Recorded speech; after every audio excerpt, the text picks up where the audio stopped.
Good evening, everyone. Discovering family history and researching genealogy is very big in eastern Idaho, and it could turn out learning about your family roots could help your health. Take cancer, for example. Yeah, cancer comes in many forms, and in most cases it seems to just strike randomly, but thanks to genetic research, doctors are finding that in more and more cases, cancer isn't so random and is a part of your family history. Local News 8's Chris Nessman joining us now. Chris, you talked to Dr. Christian Scholl, Teton Cancer Institute, about this family history and cancer. He's actually lecturing on this tomorrow?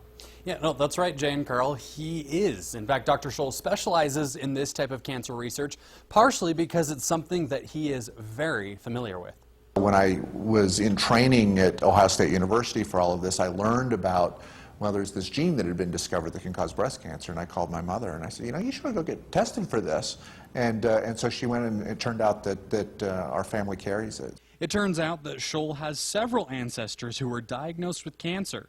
He says while it's not as unusual as people think, it does differ for various types of cancer.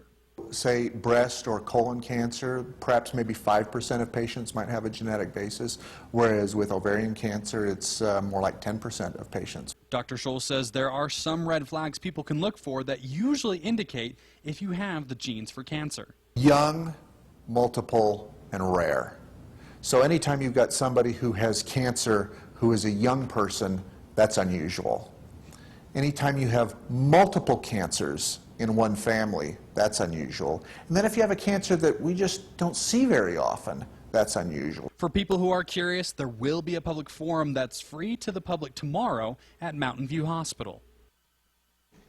The lecture starts at 7 p.m. in the basement. There are classrooms down there, and there will be a question and answer session as well, as resources are available so you can find out if you do have any cancer-causing genes and what to do about it if you have them.